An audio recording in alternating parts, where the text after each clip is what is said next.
My childhood friend Willow, who grew up with me, was suddenly confessed to, boldly, by the newly transferred athlete, Makoto. Yet I didn't panic at all, because I believed, no, I knew that the bond Willow and I had built over more than a decade couldn't be that fragile. But I was wrong. When he cornered her against the wall and asked, "What's your relationship with him?" she replied without a hint of hesitation, "Just neighbors." The next second, Makoto cupped her face and kissed her. Later, when I was exchanging WeChat contacts with a junior student, Willow happened to pass by. The junior asked, "What's your relationship with her?" I said, "Just neighbors." Chapter 1. Between classes, a crowd of students rushed noisily out of the classroom. Not long after, my deskmate came back, panting, and casually placed a bottle of Coke on my desk. He teased, "Your Willow asked me to bring this to you." After catching his breath, he continued, "George, maybe you should go take a look. That new guy who just transferred into Willow's class. I heard he's a rich second-gen kid, also used to be on the city sports team. Came here specifically to catch up on academics." I took a sip of the drink and said lazily, "No time. I haven't finished my exercises yet." My deskmate laughed and teased, "The one closest gets the prize first. Aren't you afraid Willow might fall for someone else?" Then he waved it off himself. Then again, knowing Campus Belle Lou, the cold beauty, I doubt she'd ever fall for someone else so easily. I just smiled indifferently. Everyone knew Willow and I had been childhood friends. Our families were close, so close that we were basically tied together even before we were born. Growing up, we were the picture-perfect pair. Everyone said so. She never denied it, and I never explained. Willow had always been cool and distant, especially toward guys, except me. She had turned down countless admirers, the top students, the rich heirs, the handsome ones, you name it. So I had no fear that some new rich jock would catch her eye. That evening after school, I finally saw him. I was slinging my backpack on and about to leave with Willow, who was waiting for me at the school gate, when a gust of wind blew past. A tall, lanky boy stepped in front of her. With a cocky grin, he drawled, "Willow, some of the guys are throwing me a welcome party tonight. Come with me." Willow took a step back, clearly disgusted. "Sorry, I don't have time," she said bluntly, then brushed past him and left. After a few steps, she turned back and called to me, "George, let's go." I nodded, pulling my gaze away from the athlete. I didn't miss the way he looked at me, curious, with a hint of amusement. On the way home, we discussed a tricky exam question and let the strange moment fade into the background. Just before parting ways, Willow suddenly stopped me. She said, "George, let's apply to Shanghai University together." Under the dim yellow street lamp, her normally cold, flawless face softened, and her voice took on a rare gentleness. My heart stirred. I smiled and replied, "Sure." Chapter 2. I had a habit of dozing off in class. Willow brought me a can of Coke every day. One day, my deskmate and I were heading back from the restroom and passed by her classroom. She called out to me and handed the drink through the window. When I looked up, I saw a guy sitting backwards on her desk, his arms folded and head down, napping. Willow frowned. "Makoto, go back to your seat," he replied lazily. "Come on, what's the big deal if I sit here for a bit?" He turned his face and locked eyes with me. The moment he saw me, his smirk deepened, but he looked away just as quickly, like I wasn't even worth noticing. Then turned back to stare at Willow. He raised his eyebrows and said with a cheeky grin, "You always bring this stuff with you. Is it even good? Bring me one too tomorrow." "Yeah." Willow shot back, clearly annoyed.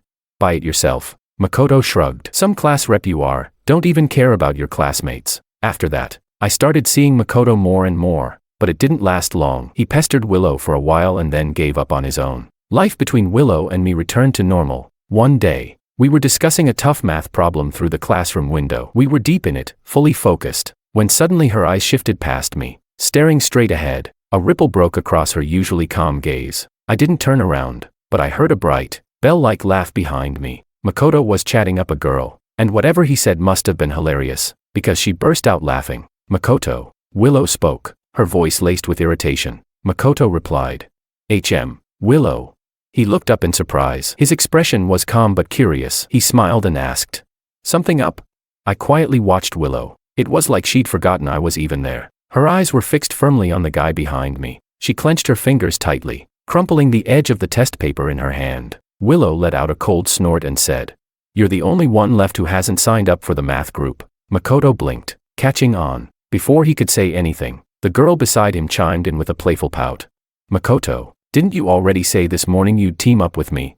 Why didn't you tell Willow? I thought you had." Makoto laughed. "Oops, forgot, my bad." They left, still joking and smiling. Willow stayed where she was, unmoving. A faint trace of disappointment appeared in her dark eyes. In that moment, it felt like something precious was slipping right through my fingers. Another day. I returned from PE class drenched in sweat. Just in time to see Makoto leaning casually against the hallway railing, talking to a friend. One hand propped on the railing, the other holding a can of Coke. He was grinning without a care. He glanced sideways at me, then looked away. He casually handed the drink to his friend and said with a smirk, "Willow gave this to me. Don't feel like drinking it, you can have it." His friend teased. "Oh, what's going on here, Makoto? Looks like you're close to sealing the deal." "Huh?" Makoto waved him off. "Cut it out. She's a pain in the ass." I didn't stop walking. Expressionless, I went back to the classroom. On my desk sat the Coke Willow had tried to give me earlier. She was late that morning. I popped it open, took a sip, then frowned and tossed it in the trash. My desk mate looked puzzled. "You didn't even finish it. Why'd you throw it out?" "It's gone bad," I said. That night, I didn't wait for Willow. I went home early. She didn't come looking for me either. The next day, we ran into each other in the elevator. She only asked me one thing. "Was there too much homework yesterday? Why'd you leave early?" I stared at the descending floor numbers and replied, "Yeah." A few seconds passed in silence. Then I added, "I've been having trouble sleeping lately. Don't bring me drinks anymore." Willow didn't say a word, but I could feel her eyes on me the whole time. The elevator doors opened. Just before she stepped out, she finally said, voice cold and flat, "Fine." Chapter 3. Willow and I were in a cold war. Even my desk mate noticed something was off. He asked, "No way, George. Don't tell me that Willow's ship I've been rooting for is about to end in a bad breakup." "No. I've literally been betting my lunch money on you two making it to graduation." I was speechless. I said, "Focus on your studies. Midterms are coming." He sighed. "George, I heard that at the New Year's Eve performance in a few days, Willow and Makoto are doing a duet. Doesn't that piss you off?" "Piss me off?" Of course it did, but deep down, I still believed that our bond couldn't be broken so easily. Just a few more days, I told myself. The school was buzzing with excitement on the day of the New Year's show, right before Willow and Makoto's performance. The dark auditorium suddenly erupted in cheers and whistles. "Willow. Makoto. Willow. Makoto." The voices echoed in rhythm, rising like a wave. Then the spotlight snapped onto the stage, illuminating a pair seated at the piano. The boy wore a black tuxedo. The girl, a flowing white dress, handsome and beautiful, like characters straight out of a fairy tale. "Shoo." Makoto leaned into the mic with a devilish grin. "Our performance is about to begin." The crowd hushed. A light, flowing melody spilled from their long, elegant fingers. The two on stage moved in perfect harmony, exchanging glances and smiling softly. Anyone watching would have to admit, they looked good together. It had only been half a month since we last went to school together. And already I felt like I barely recognized the Willow on stage. The way she looked at him.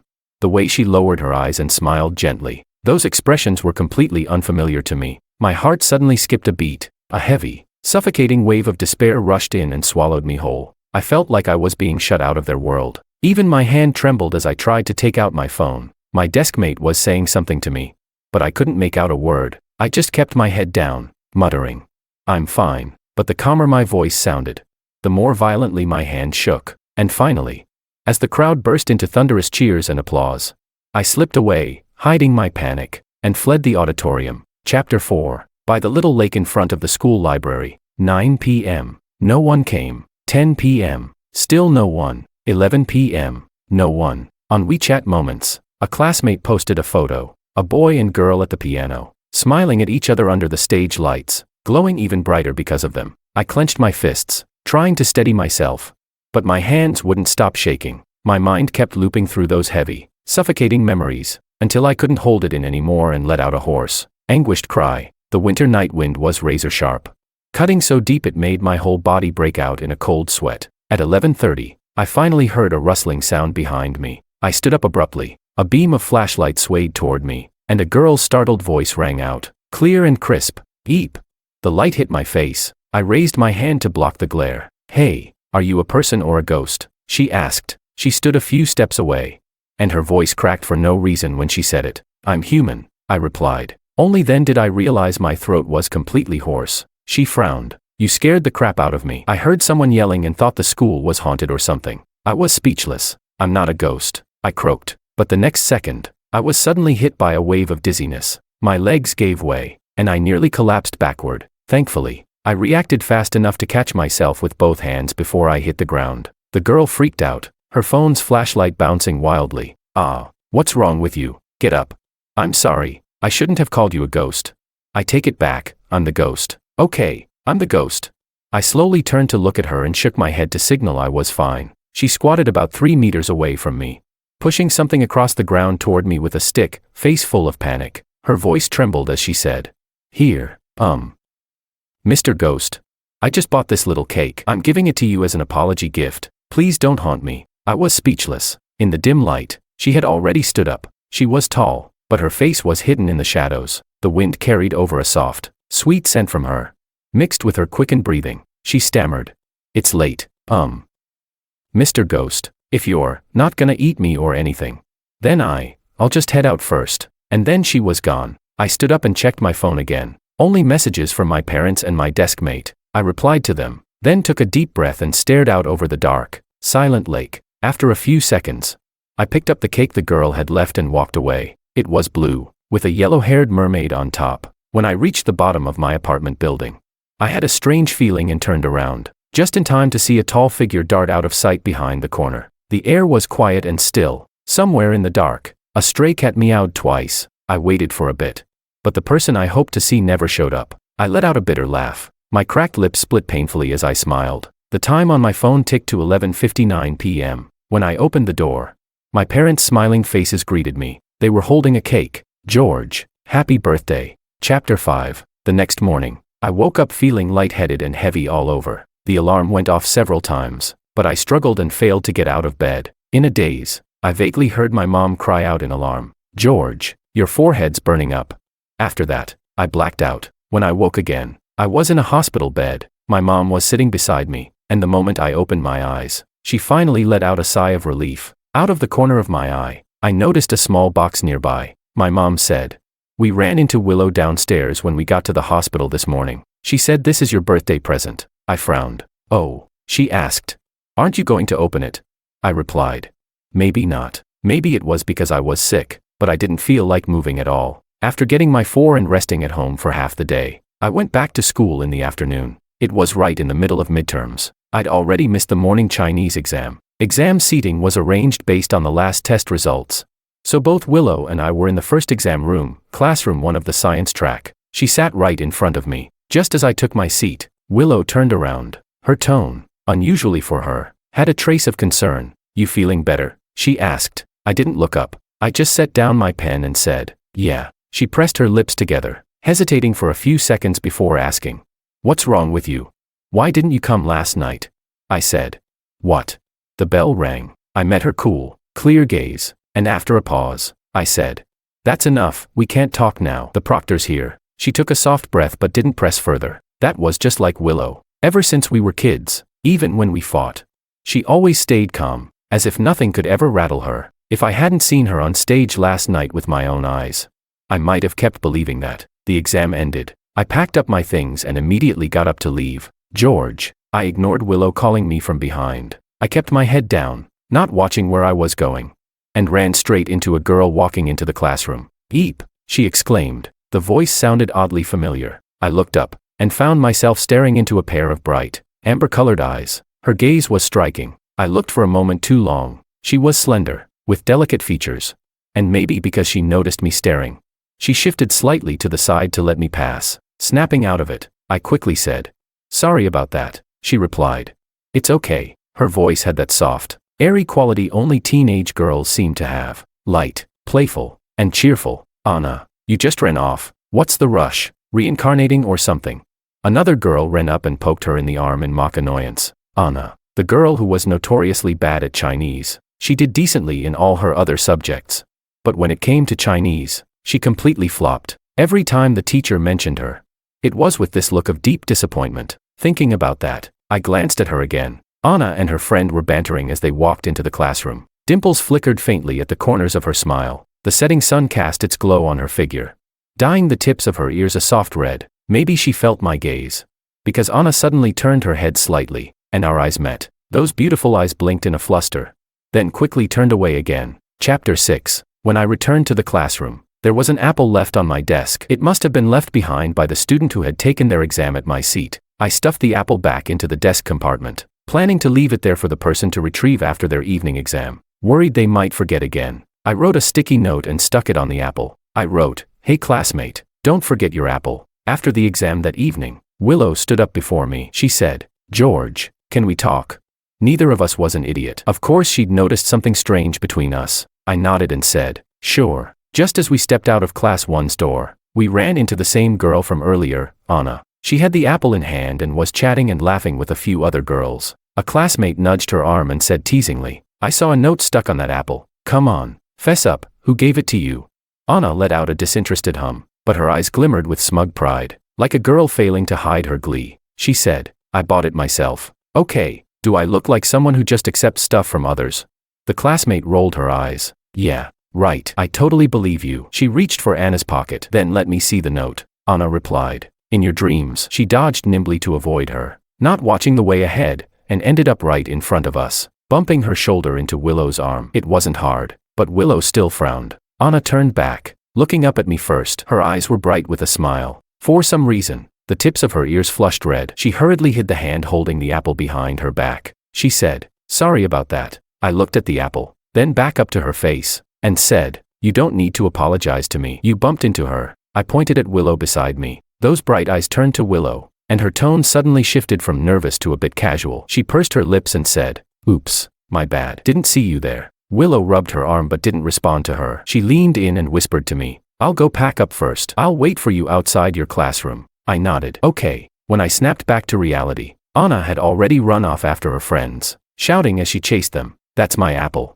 you brats. Get back here, or else."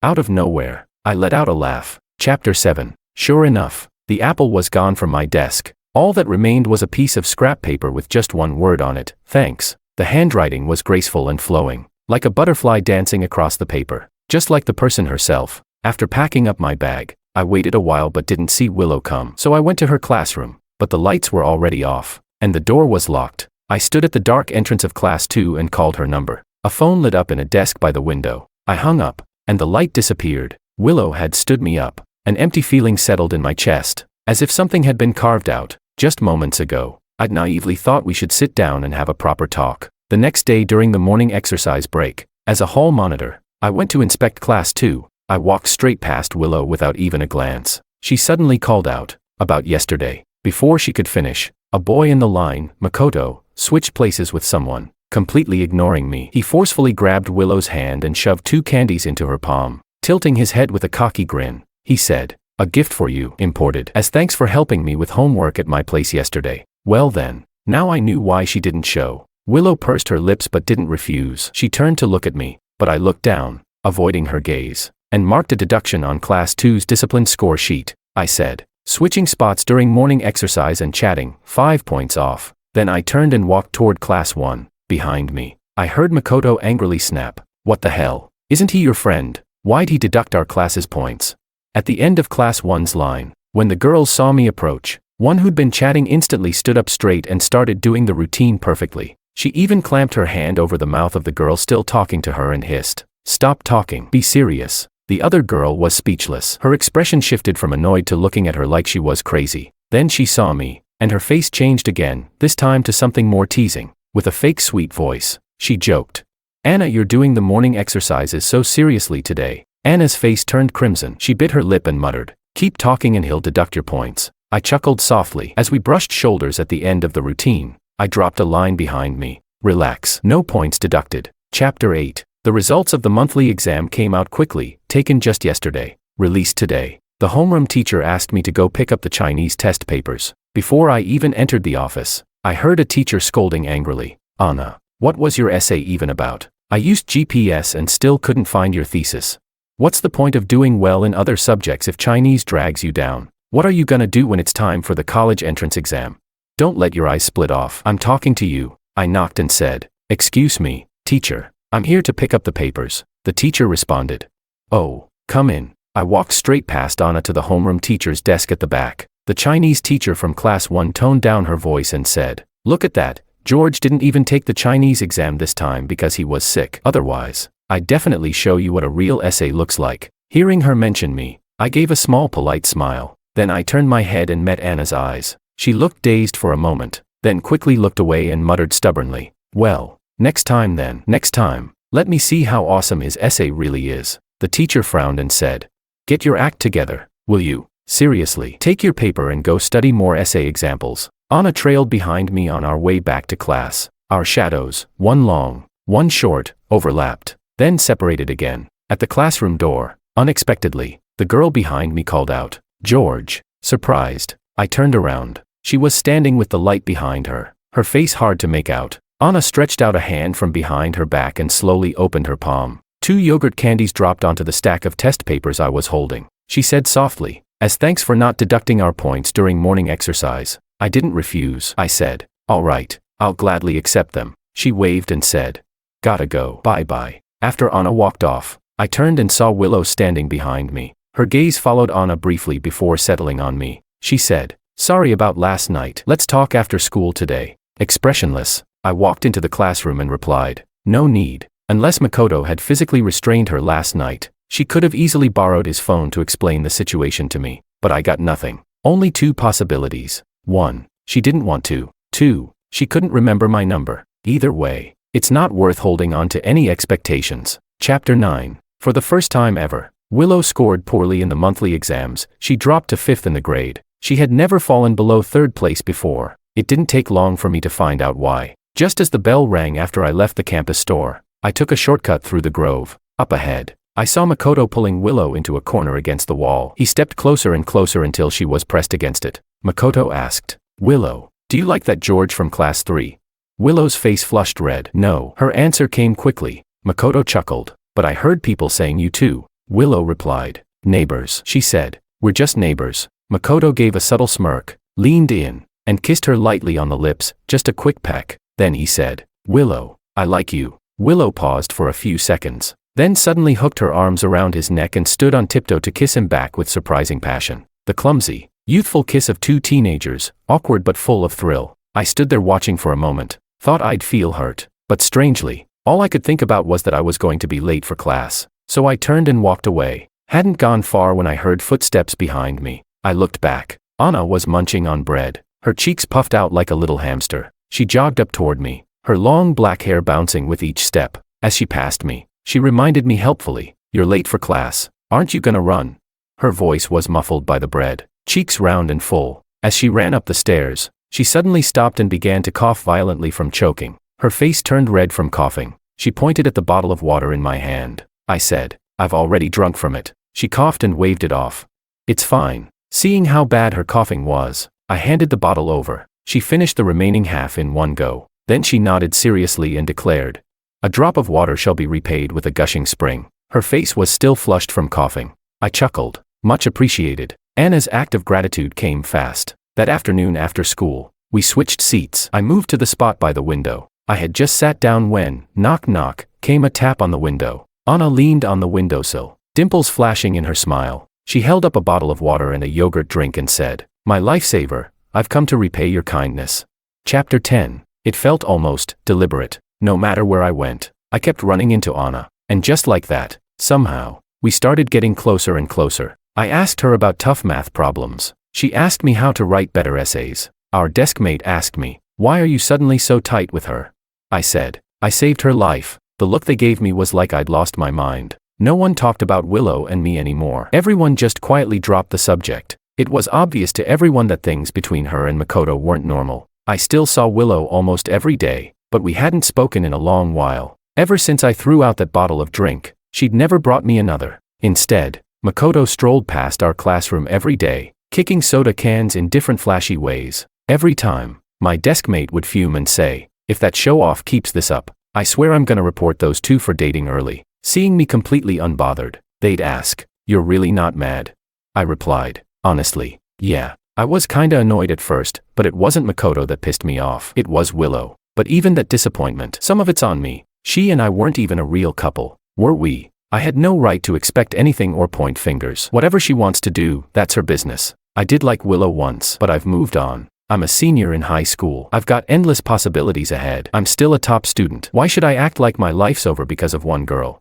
Not to brag, but once I've finished my studies, once I've made something of myself, what kind of woman couldn't I get? My deskmate cautiously asked, "So, George, how long are you planning to keep studying?"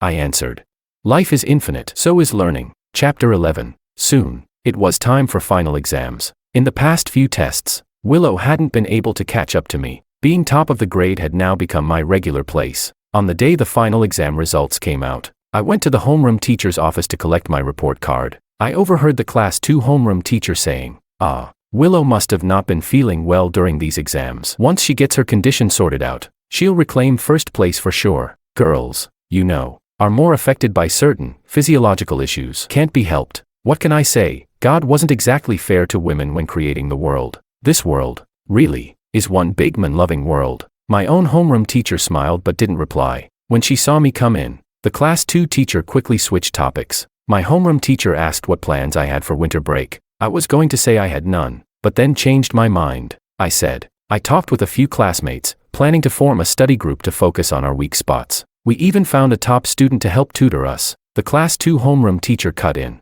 Nice. No wonder Willow told me she'd be tutoring struggling students during the break. So she's helping your group? Huh? I blinked and said, no. The top student I meant is Anna from Class 1. My teacher tried to hold back a laugh. Anna agreed to that. I replied, yes. In exchange, I'm helping her with essay writing. Just as I finished, the Class 1 homeroom teacher barged in energetically. You guys talking about our Anna? What are you saying about her? Anna followed right behind him. My teacher smiled and filled them in on the peer tutoring plan. The Class 1 teacher gave a sudden laugh. So you're the genius Anna said was helping her with writing. I thought her improved essay scores were because I yelled her into shape.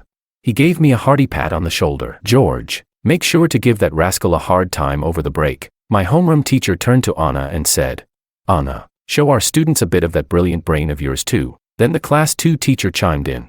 I still say girls are the best. Just look at Anna and Willow, smart, attentive, and kind enough to help others, born with the ability to love. Unlike some boys, Anna peeked out from behind her teacher, interrupting with a grin.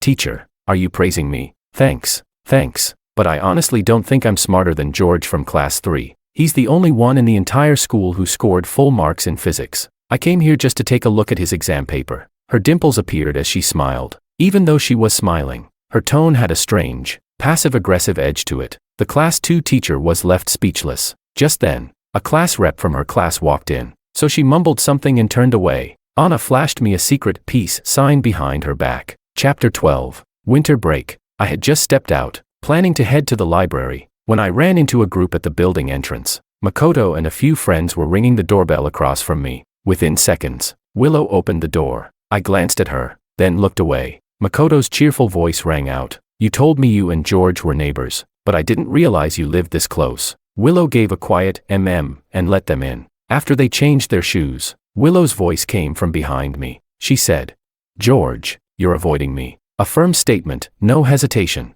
no doubt. I almost laughed. You're overthinking it, she asked. Then why did you stop coming over for dinner when my mom invited you? I said, too much homework, no time. George, Makoto, already inside, poked his head out and said, Willow, everyone's waiting for you. What's taking so long? He gave me a knowing look. Willow said, George, I hope we can still be friends. She shut the door before I could respond. I let out a sharp breath and chuckled in disbelief. Standing outside, I texted her, I don't stay friends with people who don't know basic respect. Then I deleted her contact, WeChat and number, both gone. Predictably, she didn't reply. If she hadn't said that line today, we could have just quietly stayed buried in each other's contacts, untouched. But she said we were friends, a label that felt deeply ironic, because between us, there had never been such a thing as just friends or just neighbors. When others teased or joked about us, neither of us ever denied it. I used to like Willow, and I thought she liked me too, but now I see I was wrong. She only ever saw me as a convenient shield to turn others down, and I accepted her cold distance without complaint. For the past decade or so, my life revolved around two things, textbooks and Willow. I didn't really have close friends. People's first impression of me was always, that simp for Willow. But now, I'm ranked number 1 in all of a city. Without Willow in my life, my future suddenly looks bright and wide open. Now that I've stopped caring about her, I have so much more time to focus on myself, to notice the good things around me. Knock knock. At the library, across the table, Anna waved her phone at me, signaling me to look. On it, a message. George, it's snowing. Outside the window, the light was dim. Snowflakes fluttered down gently, and yet, I saw a bright light. The girl across from me had soft dimples in her cheeks. She sent another message. It's the first snow of the season. Make a wish. I looked up and met her sparkling eyes. I replied. Then here's to both of us. May we have bright and magnificent futures. Chapter 13. Willow and I quietly drifted apart. No heated arguments. No dramatic tears. Just like she wanted. We truly became just neighbors. When we occasionally ran into each other and couldn't avoid it, we simply nodded and smiled politely. Eventually, news of her relationship with Makoto got out. No one knew who spilled it. Their homeroom teacher called in Willow's parents. When I ran into them, her parents cautiously asked, "George, we haven't seen you come by in a while. Did you two have a fight?" They'd joked for years that I was basically their future son-in-law, and Willow had always kept her distance from other boys, except me. Hearing that she'd started dating someone else must have been a shock, but I could tell they weren't angry with her. In fact, after I shook my head and said we hadn't fought, there was a subtle, almost hidden relief in their eyes. Mrs. Liu said, "George, it's normal for girls to be a little headstrong sometimes. You should be the one to give in more. Don't take things to heart. She'll come around. Uncle and Auntie will talk to her." But the next second, "George." No need to wait, Willow had already returned. I turned around. She looked furious, angrier than I'd ever seen her. She snapped, "George, come here. I need to talk to you." She grabbed my sleeve and dragged me toward the elevator. Behind us, her parents smiled and called after us. "Have a good talk. You too." Kids don't hold grudges overnight. There were people around the whole way. Only when we reached the secluded park corner did she stop. I stepped on the edge of her shadow, wondering what she was about to say. She said coldly, "George, are you the one who ratted us out?" I blinked. "Ah, so that's what this is about." Expressionless, I said. "No." She frowned, didn't believe me. I shrugged and sat down on a bench nearby. She said, "I saw you that day, with him, in the school grove." I gave a slight laugh. So she had seen me. That neighbor comment, she'd said it on purpose. Loud enough for me to hear. A silent way to push me away. I checked my phone for the time, chuckled, and said, "Willow, you don't seriously think I still like you, do you?" I admit, I used to, but not anymore. Who you date now has nothing to do with me. If I had the time and energy to meddle in your drama, I'd rather spend it doing a few extra math problems. I looked up. She stared down at me from above. In the past, whenever she looked at me like that, I'd carefully study her expression. Was it dislike? Was it affection? But now, I just found it ridiculous, even a little annoying. A message popped up on my screen. It was Anna. "George, don't tell me you're still studying. You promised we'd all watch fireworks together for New Year's Eve. Don't bail on us." I typed quickly. "Anyone who bails is a loser." Anna sent a voice message. "I'm almost downstairs at your building. 10 minutes. Be ready."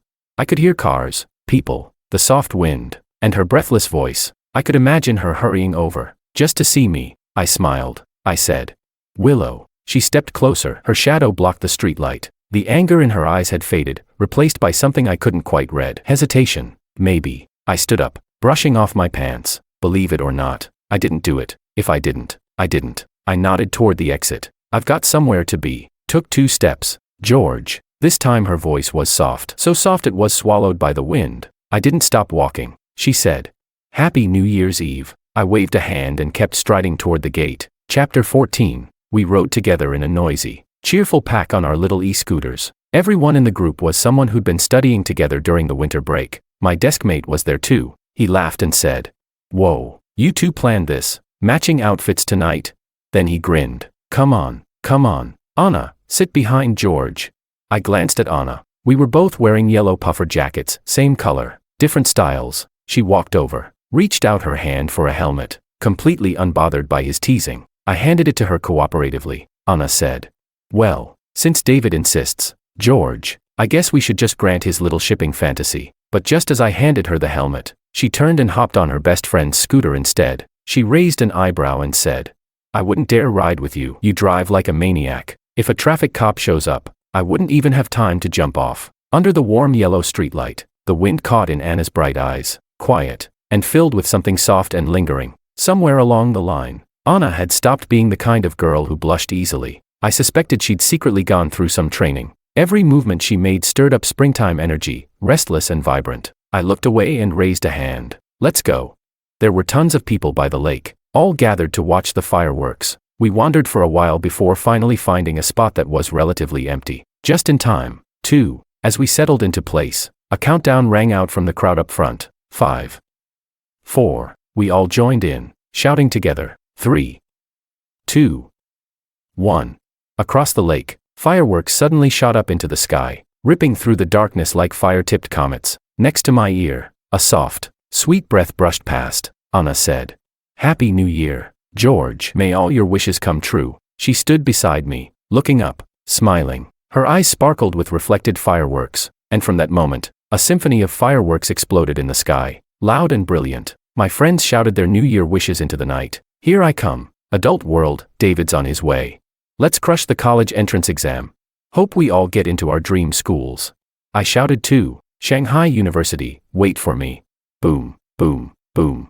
The fireworks kept going. Thump, thump, thump. My heart beat faster. Even in the freezing wind, the fire in a young heart still burned bright. I turned my head. Anna was still looking at me. "Anna," I said, "Happy New Year. Wishing you all the best." I heard myself say it clearly. Chapter 15. All that tutoring over winter break had paid off. When the new term's entrance exam results came out, I once again took first place, undeniably. Everyone who studied together made progress, especially Anna. Her total score pushed her into the top 10 in the grade. As Class 1's homeroom teacher passed by our classroom, she suddenly stepped back a few paces and said, "George, I knew it, your teaching style really works on Anna." My deskmate chuckled.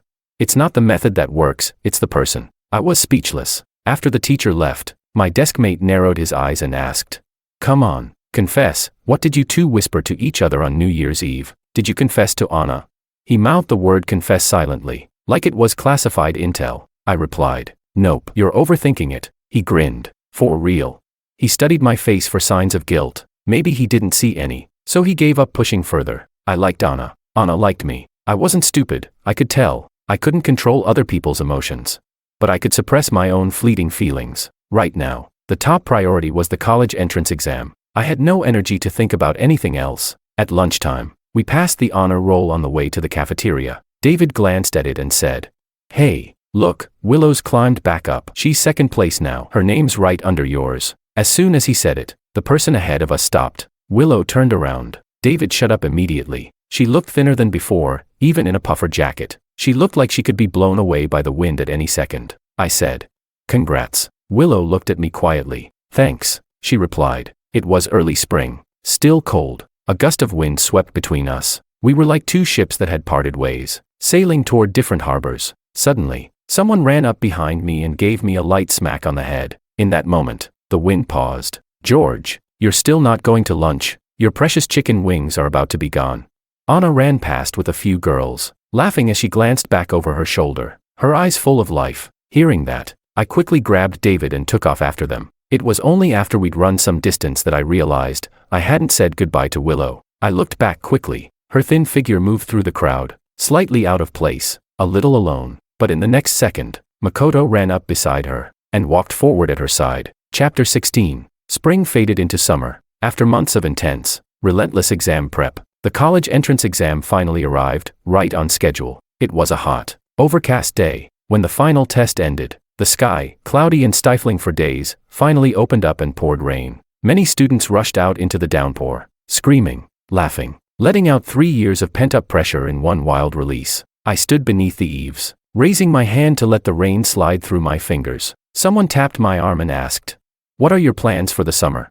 Anna leaned lazily against the wall, her smile soft and easy. Just as I was about to answer, Willow walked up behind her. Anna noticed too. She turned slightly to glance at her, then looked back at me, still smiling as if nothing had changed. I said, "Getting my driver's license." "You?" Anna tilted her head and lightly tapped her cheek with a fingertip. She said, "Forced by my family to go overseas and be their errand girl." I laughed. "You make it sound tragic." "Want me to take that glamorous job for you?" She replied.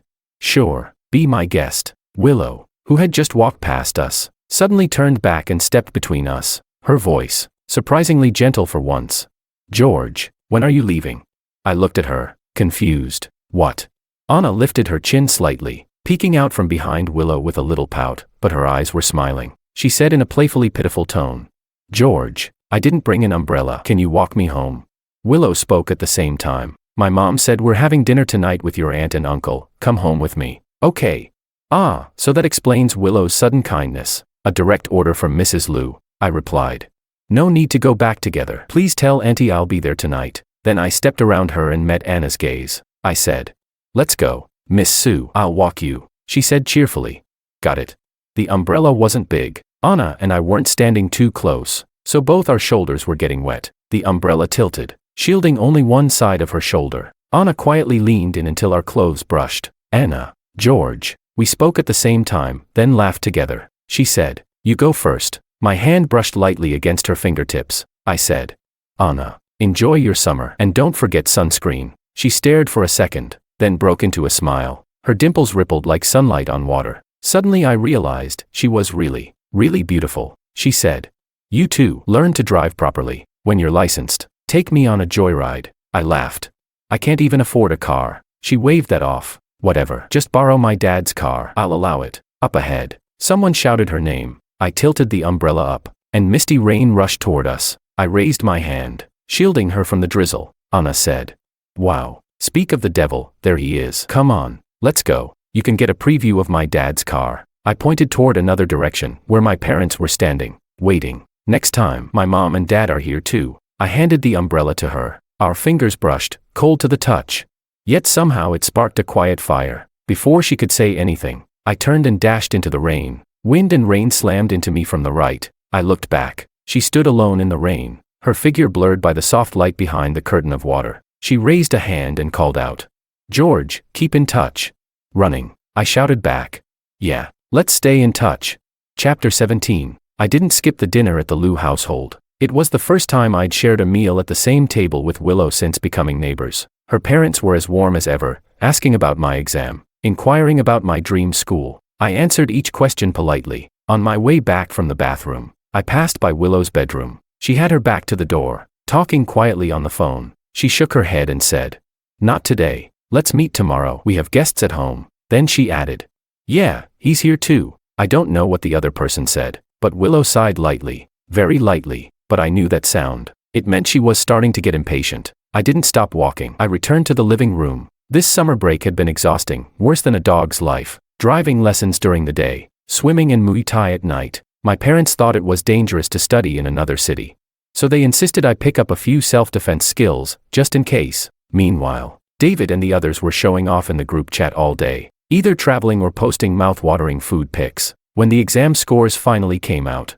my parents were more nervous than I was. The moment they heard my results, their anxiety finally melted away. Shanghai University, secured. Then it was non-stop. Calls from the homeroom teacher, from various college admissions offices. My parents were busy, but in a good way. Anna sent me a photo, sunglasses on, in a breezy swimsuit. Her message, "Well, now can people finally tell which side is the front and which is the back?" I replied, "Wait, what photo? I can't see anything." She didn't catch the sarcasm, sent it again. Then it hit her. "Seriously, George, since when did you become that guy? Playing coy now?" I stopped teasing and replied, "Heard from the homeroom teacher, you ranked second in the grade this time." She answered, "Please, with you around, who can get first?" I asked, "Have you decided which university to apply to?" She replied, "That's a secret." Fair enough. Even if she didn't say, I already had a good guess. Just as I was about to go offline, Anna sent a voice message. She said, "George, we're turning 18 soon."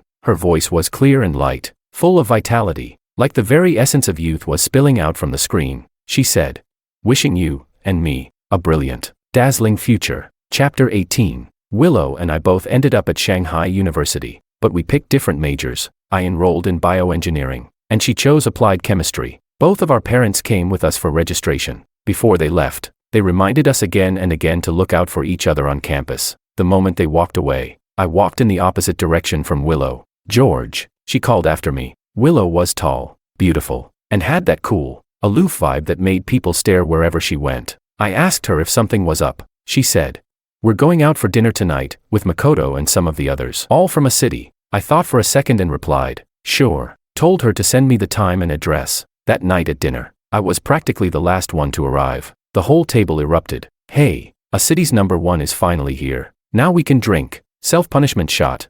Before I could say anything, someone looped an arm through mine from behind and leaned forward with a grin. Anna said cheerfully, "Sorry, George was late because he came to pick me up. And no drinking for him, he's my designated driver tonight." She didn't even wait, just reached over and pushed the glass of alcohol away from me. Once we sat down, she tugged lightly at my sleeve and whispered, "Quick, pour me some coconut juice. I'm dying of thirst." I smiled. Anna had also gotten into Shanghai University. I already knew it had slipped out from one of her besties. She'd applied to the university's medical school. Across the table sat Willow and Makoto. Someone started teasing the two of them. Makoto wrapped an arm around Willow and laughed. Ha ha ha. Honestly, I wasn't planning to apply here. But since Willow picked Shanghai University, I figured, why not? Willow didn't look at him, her eyes stayed on me. I didn't get what that meant, so I just turned away and started chatting with classmates. A few rounds of drinks later, the mood got rowdier, and someone decided it was gossip time. Hey, Willow, I used to think you and George were a couple. You two were always glued together, your names were even side by side on the honor roll. The room fell into sudden silence. I looked over at Anna, instinctively. She smiled gently at me and poured more juice into my glass. Makoto broke the silence first. His voice went cold. If you don't know how to talk, then shut up. The guy realized too late he'd crossed a line. He quickly apologized, downed 2 more shots, and slumped into his chair playing dead. Willow said, "Enough, Makoto. He's drunk, just spouting nonsense." That single offhand comment lit a fuse in Makoto. He slammed his chopsticks down. "This isn't about being drunk." Then stormed out of the room. Everyone looked around, unsure of what to say. It was the classmates' fault, after all, and though I was mentioned, it wasn't really my problem. But just before Willow left the room, she bizarrely stopped right between Anna and me. "George," she said. She hesitated, as if weighing how to phrase it. "Can I ask you to talk to Makoto? He seems to have misunderstood our relationship." That made it sound like I was the reason they fought. I let out a quiet laugh, but then, a sudden weight dropped on my shoulder. Anna had leaned her head on me, like she could barely hold it up. 1 second she was fine. The next she was a tipsy mess. She murmured, "George, my head hurts. It's so heavy, I can't lift it anymore." I stifled a laugh and coaxed. "Where does it hurt? I'll massage it for you," she said. Here, and here too." She took my hand and guided it to her temples. Then she let out a few soft hums of satisfaction. Like a sleepy orange tabby cat, Willow realized we were putting on a show. She didn't say a word and walked off. Anna suddenly sat upright, back to normal, trying to act casual. She grabbed a cup and took a sip. I looked at her oddly. "Anna, that's my cup." Her face turned bright red, and she started coughing. Some of the other students tried to lighten the mood. They started teasing us again. "Knew it. You two have something going on, don't you? Come on, spill it. When did it start?" While pouring Anna a glass of water, I answered, "We're not together, not yet." Anna added, "Yep, George only has room in his heart for studying. Where would I even fit in?" She said it while avoiding my gaze. What now? Did drinking from the wrong glass make her shy all of a sudden? I was speechless. Chapter 19. Neither Willow nor Makoto returned after the drama. Everyone tacitly avoided mentioning them for the rest of the night. Later that evening, David sent me a voice message. He said Makoto and Willow had gotten into a fight and were on the verge of breaking up. Makoto even posted some nasty stuff on his WeChat feed. I asked David, "Wait, how do you even have Makoto on WeChat?" He said, "Back when Makoto first transferred to a city, he added a bunch of people. I was one of them. Military training day. The autumn sun was vicious, like summer refusing to let go. Suddenly, someone shouted from the crowd, 'Girl in class 1 fainted from heat stroke.' My heart skipped a beat. Anna was in class 1. Without hesitation, I shoved through the crowd and charged straight in. Sure enough, there she was, her face pale and drenched in sweat. Her eyes dazed and unfocused. She looked like she could collapse any second. I didn't even think, just scooped her up into my arms. I was drenched in sweat, shouting, 'Make way, out of the way.' Then, whack. Anna suddenly raised her arm and punched me in the chest. Completely confused, I finally looked down at her. Anna said, "What is wrong with you, George? Are you insane? The one who fainted is my roommate." I was stunned. "What?" "I heard someone say a girl from class 1 fainted," I said, still reeling. "I thought it was you. You looked exhausted, like you were about to pass out," she replied. "I just finished helping carry my roommate to the infirmary. Of course I looked tired." I gently put her down and rubbed my chest. "Damn, that little punch of yours actually hurts." She smirked.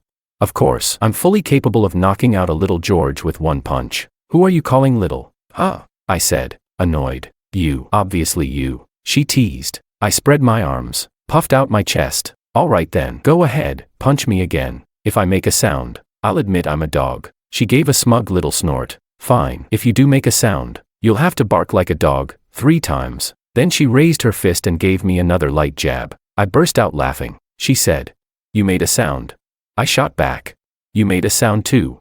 Anna rolled her eyes, completely speechless. Not far away, Around the corner, a shadowy figure turned and walked away. I caught a glimpse of her profile. Just a flash, but I knew it was Willow. Chapter 20. Makoto sent me a text, the day after David told me he and Willow had made up. His message said, "Let's talk." At first, I ignored it, thought he'd sent it to the wrong person. Then he tried adding me on WeChat. His request read, "This is Makoto." Honestly, I had nothing to talk to him about. I had no interest in getting dragged back into their drama, but to avoid future nonsense, I accepted his request and replied, "I was never with Willow, and I never will be. Whatever happens between you two, leave me out of it." He was typing for a long time. In the end, he only replied with one word, "Okay, see, that's simple. 2 sentences, no need to fight, no need for theatrics." University life was good. For the first time in years, I had time for things outside of studying. I explored this unfamiliar city with my roommates, soaking up all kinds of new things.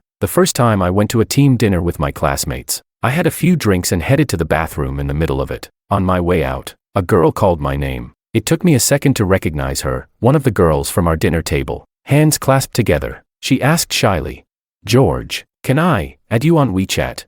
For a split second, she reminded me a little of Willow, and just as I blinked, Willow really did appear behind her. "George, what are you doing here?" I paused, pointed at the bathroom sign. "What do you think?" She rolled her eyes. "Right." She glanced at the girl beside me, no need for words. Her meaning was clear. I couldn't be bothered. I added the classmate on WeChat and walked back with her. She must have picked up on something. "Was that girl your ex or something?" I said. "Just an old classmate." Back in the private room, I checked my phone. Anna had sent me a photo from the cafeteria, a tray of plain food. Lunchtime. Time to feast. Everyone else is out eating fancy meals while I'm stuck at home crying into my steamed buns. But hey, steamed buns with chili still count as gourmet, right? The buzz from the drink started to hit. I slouched into my chair, typing slowly. "Miss Sue, do you have time tonight?" She replied, "Your Majesty, what is your command?" I answered, "To receive your arrival, as you command." Dinner ended, and everyone headed out. The moment I stepped outside, I saw Willow again. She bit her lip and asked, "George, did you forget what my parents told you?" The sudden question caught me off guard. I didn't respond, but she didn't let up. She grabbed my sleeve and said sharply, "You promised Uncle and Auntie you'd take care of me, and now here you are, getting all cozy with some other girl." "Cozy? With who?" I was speechless. "I mean, seriously, what does it matter to you who I'm with?" I paused, then added, "Also, are you nuts? That whole take care of each other thing was just polite small talk. You really took it seriously? What's going on?" A warm hand slipped around my arm. Anna looked up at me, eyes gleaming. "Have you been waiting long?" I shook my head. Then she turned to Willow. "Oh, it's you," she said, as if recognizing a pest. "Saw you from a distance earlier." For a second I thought some crazy woman was trying to start a fight in the street. Willow's face went pale. She said nothing, but her stare dropped like a stone on Anna's hand clutching my arm. I said, "All good now. We'll be going then." As we walked away, Anna didn't bother to lower her voice. Who even was that? Seriously, the way she was glaring. Anyone passing by would have thought she caught us cheating. I replied, "Just a neighbor." She scoffed. "Neighbor? She's more possessive than me." I raised a hand and flagged down a cab. Chapter 21. Actually, ever since Makoto added me last time, this wasn't the first time Willow tried to meddle in my business. From Makoto's WeChat moments, I could tell they had been breaking up and getting back together again and again over just a few weeks. She even texted me once in the middle of the night, as if she had forgotten what she once said to me. She casually asked if I had time to talk. I didn't reply, but she didn't seem angry either. Maybe Makoto sensed something. He came to school to find me once. That day, I had just finished dinner with my roommates and was heading back to the dorm when I saw him sitting on a tree stump, smoking. I spotted him right away. He saw me too. Standing up, he said, "George, finally, let's talk about Willow." Everyone nearby stared at me with curious, probing eyes. He looked like someone who had just been cheated on, full of grief and rage, as if it was only natural for him to come and demand justice from me. I hate being misunderstood. Right in front of him, I pulled Willow out of my blocked contacts and called her, asking her to come over. "Let's settle this face to face." As soon as they saw each other, they started arguing hysterically. Listening to them dig up old grievances, I realized I had been the trigger all along. Somehow, the scene reminded me of something I once stumbled upon in a small grove in City A. The sweetness I had once felt was now in stark contrast to this messy drama playing out before me. I finally couldn't take the baseless accusations anymore, so I interrupted Makoto and asked, "Makoto, at the New Year's party during senior year, You were the one who deleted the text I sent her, weren't you? Makoto's eyes flickered with panic. Willow looked at me, confused. I continued, and about the drink, that day. You swapped out the one Willow gave me, didn't you? You know exactly which day I'm talking about. Willow asked belatedly. What text? Makoto tried to deny everything, but he looked pale. He pointed at me and shouted, What the hell gives you the right to accuse me? You got any proof? No, you don't. I replied. You're right, I don't. I gave a small laugh, then sighed helplessly. I admit, I used to like Willow, but I'm not a masochist, and I sure as hell don't want to be a simp, hanging myself on one tree for the rest of my life. So how about you both just stop showing up in front of me? I'm not interested in being a pawn in your little drama. Right then, someone flashed into my mind, a girl with a radiant smile. I said, besides, I already like someone else, and all this crap, it might hurt her. I don't want her to be hurt. Chapter 22. Getting out of the taxi. I walked side by side with Anna back to the dorm. Tree shadows swayed. Insects chirped all around. Our shadows stretched long under the streetlights, then shortened, then lengthened again, and shortened again. I shifted my foot slightly. Our shadows overlapped. She gave a cold snort and said, Doggy George, was the food good? I turned and smiled at her. Not as good as yours, she asked. Was the wine good? I didn't reply. I just smiled and stared at her. Anna lifted her head and leaned closer. Her soft breath brushed past my nose. She asked, So how are you, rookie? Did you really drink too much? How many bottles did it take? If that's all it takes, then I'm definitely the reigning champ when it comes to drinking, I said. Anna Chow, I like you. Let's date. She blinked. What? Ah. The next second, I cupped the back of her head and kissed her straight away. I said, Anna, you're seriously adorable. She looked stunned, completely frozen like I had cast a spell on her. Her eyes didn't even move. She said, Wait, are you drunk talking right now? She swallowed, fumbling for her phone. Say that again. I need to record it. Just in case you pretend this never happened once you're sober, I said. Then for the confession category, I guess I win first place. She blinked a few times, put her phone away seriously. She said, Dating is a big deal. It can't be rushed like this. Go get some sleep first. If you still feel the same way when you wake up tomorrow, confess again. Got it? I said, exasperated. What? Are you sure we're not just going to skip all that?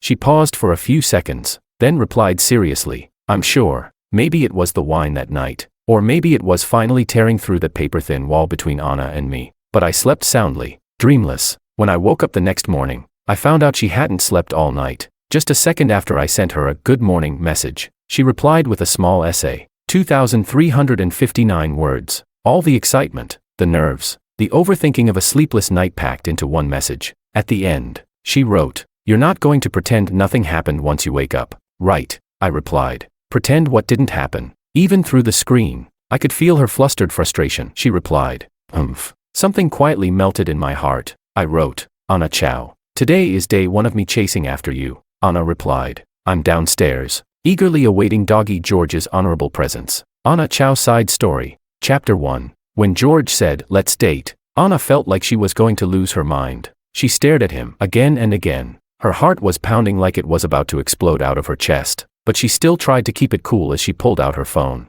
But damn, her hands were useless, shaking so hard she couldn't even find the record button. Instead, she accidentally opened their chat window. She had no idea what she said after that. Her mind was basically a fireworks show, exploding nonstop. She was in a daze, until George leaned in and kissed her. In that moment, her ears went deaf. The whole world just paused. The scent of him, tinged with alcohol, wrapped around her completely, bold, inescapable. George kissed her. He kissed her. George kissed her. Anna felt like she could literally float. The next second, she might just lift off the ground. Later that night, she messaged her best friend Alicia. He called me cute today. Alicia was the only one who had ever known about Anna's secret crush on George. Alicia replied, Okay, wow. Also, want to go grab some late-night food? Anna said, He had a bit to drink tonight. Alicia, then get your butt out here. I'm already heading over. Just sent you the address. Anna typed. He said, Anna Chow. Let's date. Alicia, I'm out the door. 30 minutes later, Alicia texted, I'm here. Where are you? Where are you? Where are you? Anna replied, He kissed me. He kissed me. He kissed me. Ah, I'm losing it. Alicia wrote back, Totally done. Get out. You hopeless romantic airhead. I'm gonna kill both of you. Chapter 2. The first time Anna ever heard the name George was back in middle school. Forever second place, they called him. Whenever classmates mentioned him, They would always bring up one other name first, Willow. So at the time, Anna just assumed the two of them were dating young. After she got into City A for high school, those two names came up again. She even joked with Alicia, "Look at them, our little power couple, taking first and second place again." Alicia shot back, "Just admit you're jealous." Anna rolled her eyes and replied, "Jealous? Please. I'd rather use that energy to eat 2 extra midnight snacks." At first, Anna had only seen George on the honor roll board, wearing the blue and white school uniform, his short hair neat and clean, his features bright and clear. Then her eyes would drift to the side, to Willow's indifferent, cold expression that looked like she was already sick of the world. Anna thought, why her? The first time she met George in person was right after the National Day break in freshman year. On the bus ride back to school, she and Alicia were on the bus, crying as they frantically tried to finish their English homework, writing through the tears. The bus suddenly jolted to a stop. Anna lost her balance and nearly fell, but someone grabbed her backpack and steadied her. She turned back and quickly said thank you. She recognized him instantly. It was George. George glanced at the English worksheets in her hands. Somehow, Anna reflexively tucked them behind her back and blushed, quickly getting up to offer him her seat. She said, "You can sit here." George didn't refuse. He turned around, said something to Willow who had been standing behind him, and then Willow came over and sat down. Alicia was still hissing at Anna to hurry up and finish their homework. Anna furiously shot her glances, trying to get her to shut up. The next second, George said, "I think your class has the same English assignment as ours. Want to check answers together?" He tapped her arm with a stack of papers in hand. What he really meant was, "Here, you can copy mine." Alicia took the papers like she'd been granted a miracle. "You're a lifesaver. We'll give them back as soon as we get off the bus." Anna copied that homework like she was sitting on pins and needles. From that moment on, George's figure started showing up in her world more and more. Him on the honor roll, him giving speeches under the flag as an outstanding student, him eating in the cafeteria, him playing sports during PE. More and more, her eyes felt like they had GPS, and the destination was always George. Every time she walked past him, her pounding heartbeat made one thing clear. She had fallen for George. As for when it happened exactly, Anna wasn't even sure herself. Maybe it was the first time she saw him on the honor roll. Maybe it was on that bus ride. Or maybe it was all the pretend coincidences that came afterward. Her crush was cautious, hidden, delicate, and he didn't remember her. In sophomore year, they were both chosen to give a speech as student representatives. In the broadcasting room, Anna kept smoothing the creases at the corner of her speech script. Again and again, George gave a small smile and said, "Can you hand me that water bottle? I'm a bit nervous, need a sip." She met his calm yet slightly apologetic eyes, and she understood, George was comforting her. After the speech, Anna walked half a step behind him. She said, "Thank you." George looked surprised. "What? I should be thanking you." He smiled, lips curving slightly, eyes fixed on her, sincere and kind. Who wouldn't fall for someone like George? She certainly had. If Willow didn't like him, well, then screw her. Chapter 3. A new athletic student transferred into Class 2, and a bunch of girls were acting like crazy fans, rushing to ask for his contact info. Anna, however, couldn't care less. They asked her, "Come on, who in the whole school could possibly compare to Makoto?"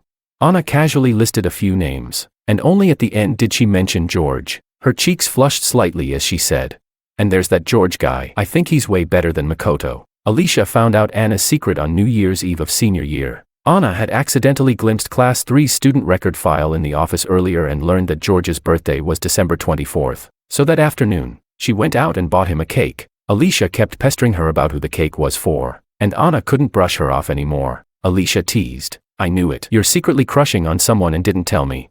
Anna replied, "No way. It's for my dad. I'm bringing it home tonight." George and Willow weren't dating. Anna realized this one day, and felt like 10 pounds had been lifted off her shoulders. But George did like Willow, and that made her heart sink again. During the school party, George had suddenly run out of the hall and headed for the lake in front of the library. Anna thought, he's probably waiting for Willow. After all, today was his birthday. She quietly followed him at a distance, crouching nearby with the cake in her hands. He trembled uncontrollably, finally shouting into the night, voice cracking, raw and broken. A long time passed, so long that Anna's legs went numb from squatting. At some point, she just thought screw it, stood up, and walked over with the cake. She gave it to him. As a stranger, Anna was honestly worried he might spiral into something worse, so she silently followed him all the way home. When he turned around, she darted into a corner of the stairwell, only to bump straight into Alicia, who had secretly tailed her the whole way. Alicia nearly shouted, but Anna clamped a hand over her mouth and blurted out a dry, Awkward cat meow. Alicia looked at her with that I know everything smirk and insisted on finding out who he was. She officially found out a few days later that the boy Anna secretly liked was George. It was obvious, Anna was unusually giddy after that exam, especially after she came back from the test hall. She even brought back an apple. Alicia, sharp-eyed as ever, spotted a folded note stuck to it. She asked, "Anna, was that from him?" Anna shook her head quickly. No. Anna was so stingy with that note, hid it like a national treasure. Then they ran into George. Anna's ears instantly turned bright red. Alicia finally connected the dots. She snatched the apple from Anna's hands and said, well, you little brat, eating this like nothing happened."